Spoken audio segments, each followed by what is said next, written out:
Assalamualaikum warahmatullahi wabarakatuh. Perkenalkan, nama saya Kausar Rafiq. Saya dari TRO Angkatan 24 dan saya dari kelas Praktikum C. Di sini saya akan mempresentasikan tentang sistem kontrol modern dan BID. Saya berasal dari kelompok 2, yang dimana kelompok 2 itu ada Fikri Ridho Falevi, Hanif Erza Ahmad Rozak, saya sendiri Kausar Rafiq, Pradipta Rinanto Saputra, Revana Putra Ananto, dan Muhammad Akil Hakim.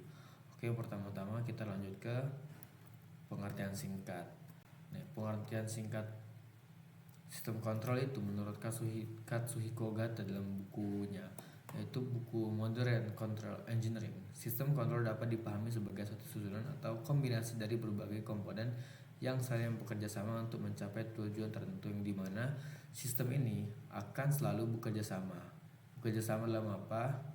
Dalam untuk mencapai tujuan tertentu. Nah, yang kerjasama itu semua dan dari berbagai komponen.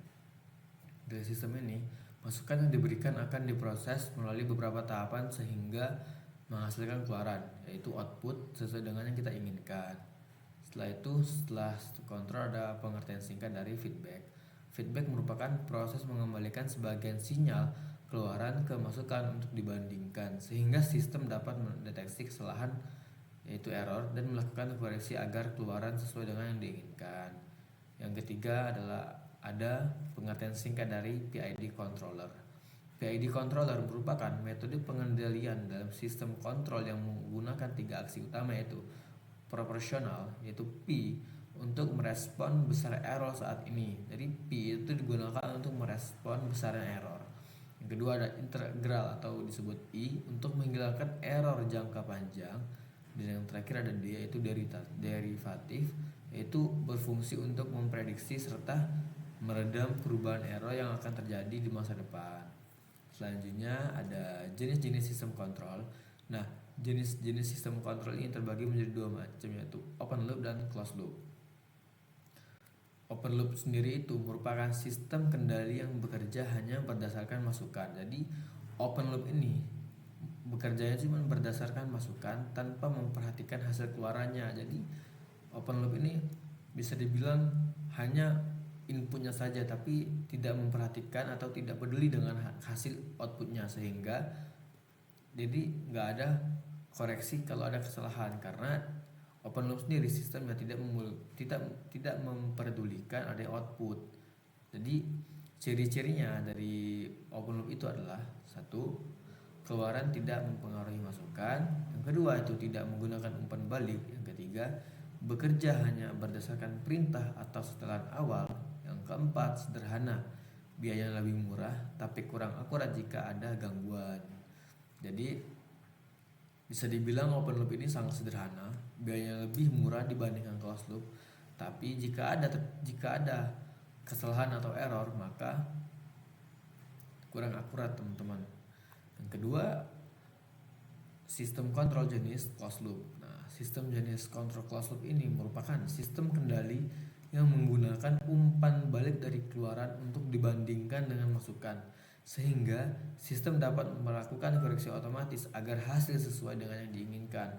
Berbanding terbalik dengan yang di closed loop, yang dimana closed loop itu lebih peduli terhadap input dan tidak memperhatikan output, sedangkan closed loop sendiri itu masuknya diperhatiin dan keluarannya diperhatiin. Agar apa? Agar keluarannya itu otomatis dikoreksi dan sesuai dengan hasil yang diinginkan.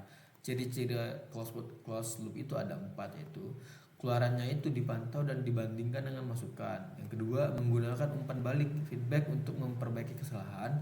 Yang ketiga itu lebih kompleks dan membutuhkan sensor atau detektor. Yang keempat, akurat, stabil, dan mampu menyelesaikan diri dengan gangguan. Gitu, teman-teman.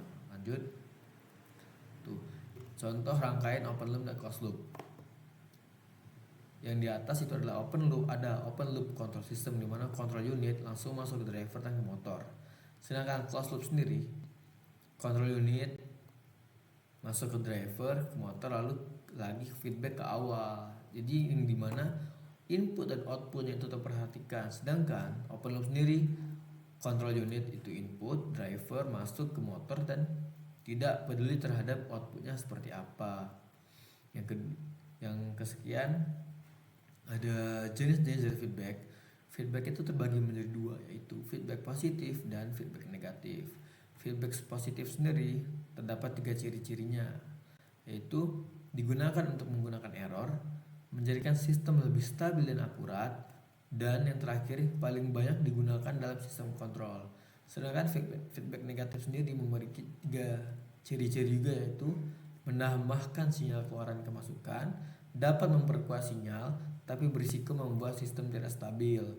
Dan yang terakhir jarang dipakai pada kontrol otomatis, lebih sering pada rangkaian osilator. PID. Pengertian PID itu yaitu proporsional, integral, dan derivatif. Untuk proporsional P sendiri yaitu menghasilkan sinyal kendali yang sebanding dengan error saat ini. Selisih antara set point dan output.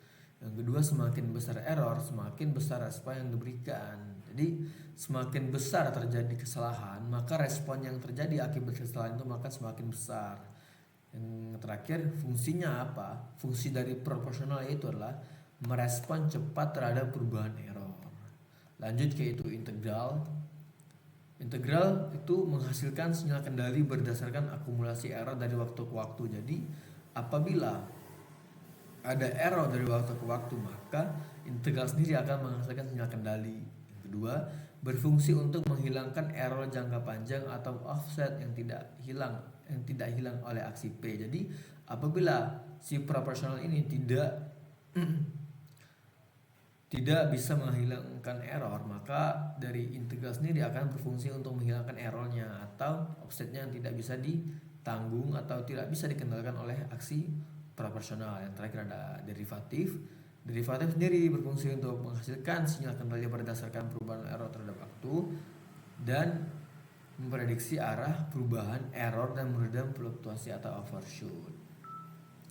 Tujuan utama dari sistem kontrol sendiri adalah satu, mengatur keluaran sesuai yang diinginkan. Jadi sistem kontrol ini bertujuan agar output atau hasil dari suatu proses sesuai dengan nilai yang diinginkan, yaitu set point. Yang kedua, meningkatkan stabilitas sistem, yang dimana bertujuan untuk mengurangi fluktuasi atau gangguan yang dapat membuat sistem tidak stabil. Yang ketiga ada mempercepat respon sistem, yang dimana sistem kontrol membuat proses lebih cepat mencapai kondisi yang diinginkan.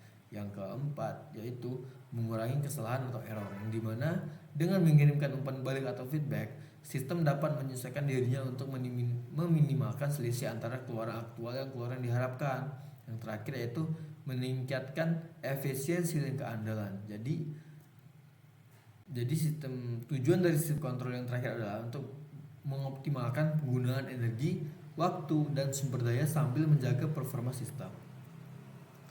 Dan komponen utama yang ada dalam sistem kontrol yaitu ada 4, yaitu set point, aktuator, sensor, dan controller, yang dimana memiliki fungsi atau pengertian masing-masing. Set point adalah target atau tujuan yang kita tentukan. Misalnya suhu 22 derajat pada AC atau kecepatan 80 km/jam pada mobil. Kedua ada aktuator. Aktuator itu merupakan elemen kontrol akhir yang memberi perintah atau mengeksekusi perintah dari pengendali. Bisa dibilang mengeksekusi, jadi sebagai eksekutor perintah dari pengendali. Aktuator itu mengonversinya atau menerima sinyal kendali menjadi aksi mekanis atau fisis yang secara langsung memanipulasi proses untuk mengurangi atau menghilangkan galat. Contoh aktuator mencakup katup kendali, yaitu control valve, motor elektrik, dan elemen pemanas heater. Yang ketiga ada sensor. Sensor ini merupakan komponen, dan komponen ini bertugas untuk mengukur kondisi aktual dari sistem yang dikontrol. Sensor membaca variabel fisik seperti suhu, kecepatan, tekanan atau posisi, dan mengubahnya menjadi sinyal yang dapat dipahami oleh controller. Contohnya termometer pada AC, speedometer pada mobil, dan sensor level air pada tangki. Yang terakhir adalah controller. Controller ini merupakan komponen yang berfungsi sebagai otak dari sebuah sistem. Ia menerima data dari sensor dan membandingkannya dengan set point. Jika ada perbedaan atau disebut error, controller akan menghitung tindakan apa yang harus diambil. Contohnya adalah algoritma PID. Untuk prinsip dasar PID itu ada tiga teman-teman ya, yang dimana prinsip dasar dari proporsional yaitu aksi utama.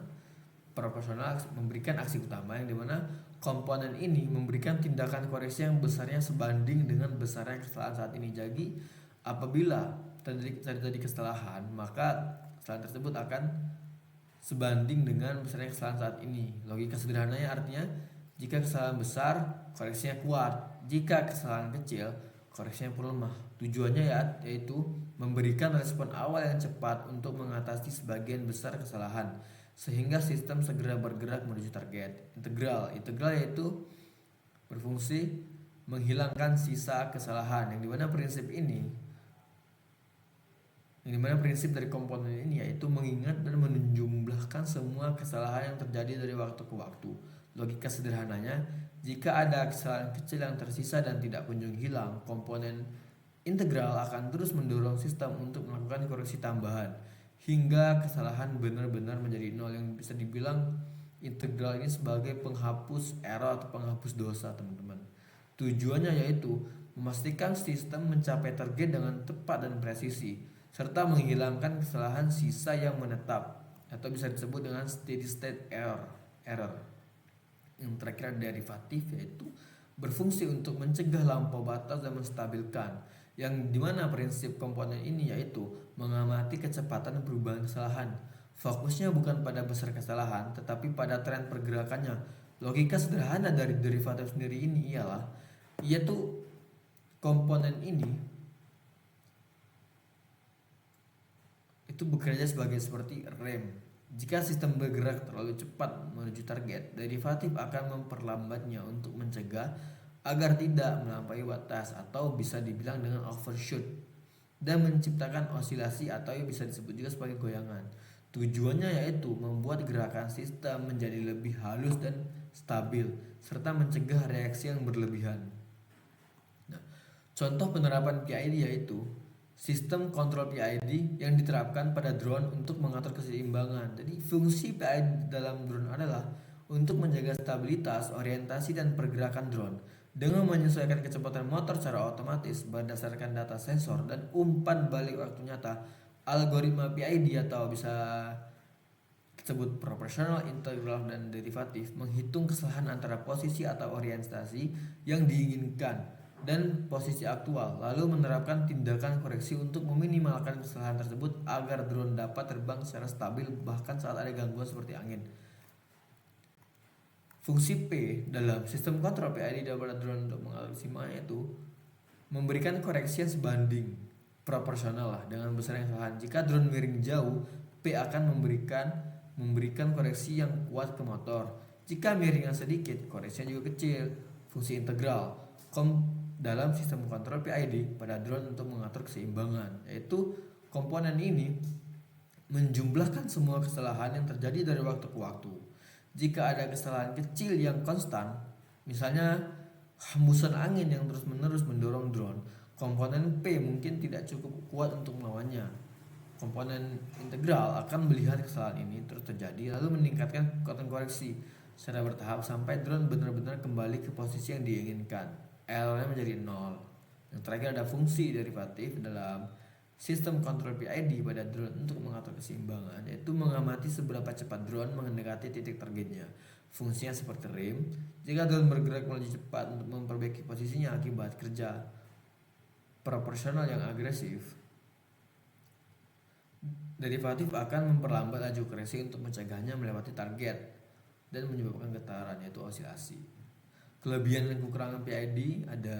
Untuk kelebihan sendiri ada 4, yaitu akurasi tinggi, dapat meminimalkan error antara keluaran aktual dan set point, stabilitas sistem, membantu menjaga sistem tetap stabil meskipun ada gangguan. Yang ketiga ada respon cepat, itu bisa membuat sistem merespons perubahan set point dengan cepat.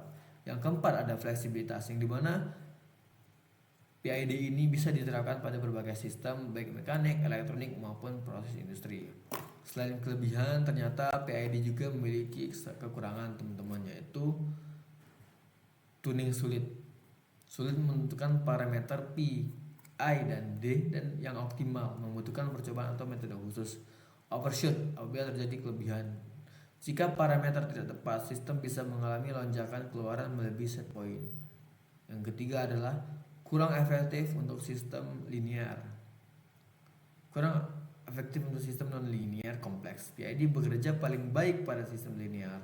Sistem non-linear berat bisa memerlukan kontrol tambahan. Yang terakhir adalah sensitif terhadap noise. Aksi derivatif bisa memperkuat gangguan atau noise pada sensor. Kesimpulan yang dapat diambil dari presentasi kali ini adalah sistem kontrol berfungsi untuk mengatur keluaran agar sesuai dengan nilai yang diinginkan atau set point, meningkatkan stabilitas, mempercepat respon, dan meminimalkan error. Open loop control tidak menggunakan umpan balik, keluaran tidak memengaruhi masukan. Closed loop control, feedback control menggunakan umpan balik dari keluaran untuk koreksi otomatis agar hasil lebih akurat dan stabil. Feedback adalah mekanisme pengembalian sebagian keluaran kemasukan untuk dibandingkan dengan set point. PID controller menggabungkan aksi proporsional, integral, dan derivatif atau bisa disebut PID untuk mengatur sistem agar cepat, stabil, dan akurat. Penerapan PID banyak ditemukan pada AC, cruise control mobil, oven, robot, dan sistem secara otomatis. Kelebihan PID akurat, stabil, respon cepat, dan fleksibel diterapkan pada berbagai sistem. Kekurangan PID atau tool yang sulit bisa terjadi overshoot, kurang efektif pada sistem non-linear kompleks, dan sensitif terhadap noise. Kesimpulannya itu sudah aku sebutin banyak, dan mungkin intisari dari semuanya itu akan aku bacain di bawah ini teman-teman. Di sistem kontrol dan PID sangat penting bagi industri itu. Karena apa? Karena mampu menjaga kualitas produk agar konsisten sesuai standar, meningkatkan efisiensi dan produktivitas serta meminimalkan kesalahan dan pemborosan bahan baku. Selain itu, sistem ini menjaga stabilitas proses meskipun terjadi gangguan, meningkatkan keamanan operasional dan memungkinkan adaptasi secara real time terhadap perubahan kondisi. Dengan demikian, penerapan sistem kontrol dan PID membuat operasi industri lebih andal, aman, dan menghasilkan produk berkualitas tinggi. Cukup sekian dari saya. Apabila terjadi kesalahan, saya minta maaf. Wassalamualaikum warahmatullahi wabarakatuh.